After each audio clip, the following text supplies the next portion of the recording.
Toilet tissue কম ব্যবহার করবেন, VAT বাড়ছে, সসও কম ব্যবহার করবেন।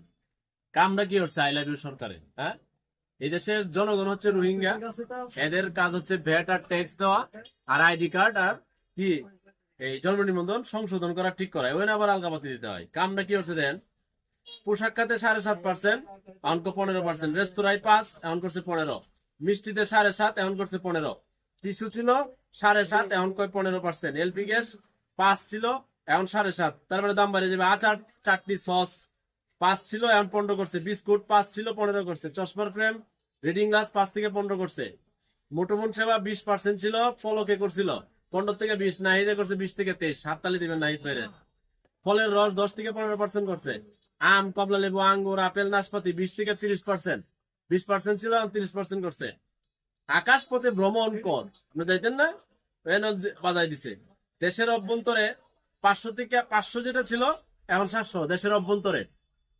সার্কভুক্ত দেশ 500 থেকে 1000, এশিয়া মহাদেশ 2000 ছিল, এটা 2500, ইউরোপ আমেরিকা সহ অন্য দেশ যেটা 3000 ছিল, এটা 4000, সার্কভুক্ত দেশ ছাড়া। 100 পণ্যের উপরে মাঝপথে, আমরা জানি জুনের অর্থ বছরে কারবার হয়, কিন্তু জনগণকে গণেই নাই, তোয়াক্কাই করে নাই। ওদেরকে আইএমএফ শর্ত দিছে $1 বিলিয়ন ঋণ দিবে, ওই ঋণের কিস্তি কিন্তু আমরা দিব।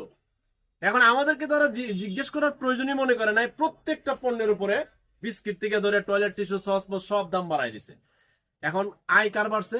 চোর, বাটপাট, চিটার, খপ্পরবাজ, ধান্দাবাজ, রাজনীতিবিদ, বড় বড় আমলা, বড় বড় পলিটিশিয়ান, অবৈধ লোক ছাড়া কার আয়টা বাড়ছে? প্রত্যেকটা জিনিসের যে দাম বাড়াই গেল, মানে ভ্যাট ট্যাক্স বাড়াই দিলেন। কারে জিজ্ঞেস করছিলেন আপনারা? মুসক বাড়াইলেন, মিষ্টি টিষ্টি যা আছে সব বাড়াই দিলেন। এই দেশের মানুষের আয় কি বাড়ছে? বাড়ে নাই। এখন মানুষ তো নিত্য কিনতে আসবে, আপনারা ইচ্ছা করে রুডি মুডি যা আছে সব বাড়াই দিলেন। কারে জিজ্ঞেস করছিলেন আপনারা যে বাড়াই দিলেন? আগের সরকার কি করছে? বারবার ভ্যাট টেট অনেক কিছু করছে, সব জনগণ ক্ষিপ্ত হয়েছে, আমরা পর্যন্ত ক্ষিপ্ত হয়েছি, কেন তারা এত ভ্যাট ট্যাক্স বাড়াই দেয়। এখন যে আবার আপনারা বাড়াই দিলেন, আপনারা তো জিজ্ঞেস করেন না, জনগণকে গোলেন না আপনারা, মানে জনগণের মায়ের বাপ।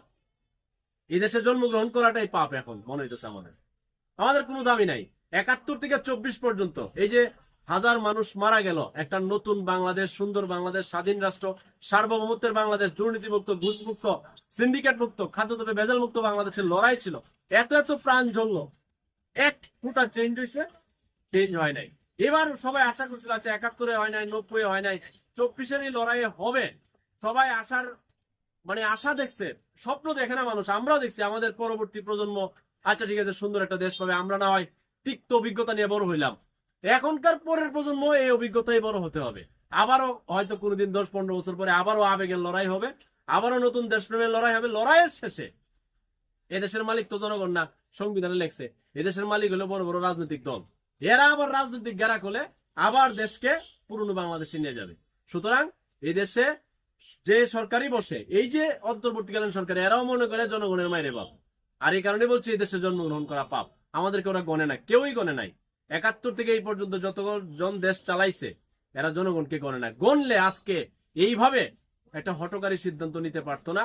100 পণ্যের উপরে মোবাইল ইন্টারনেট সেবা সহ সব কিছুর উপরে বাড়াই দিলেন। কাজটা খুব খারাপ করছেন, এই জায়গা থেকে সরে আসেন। আইএমএফ এর মায়ের বাপ, কারণ আইএমএফ এতে লোন আনবেন, কিস্তি আমরা চালাবো, আর এরা শর্ত দিচ্ছে আমাদের উপর ভ্যাট ভরে দিচ্ছেন। কারণ জনগণ আপনাদেরকে থইব না, একটু সাবধানের সিদ্ধান্ত থেকে সরে আসার বিনীত অনুরোধ রাখছি দেশের নাগরিক হিসাবে। আর কোন রাজনৈতিক দলের আদর্শ নিয়ে আমি চলি না, কোন রাজনৈতিক দলের কে গোনার টাইম আমার নাই। আমি দেশের নাগরিক, যতদিন পারি লড়াই করব, এর না হলে আস্তে করে পাসপোর্ট করা আছে, আস্তে করে চলে যাবো।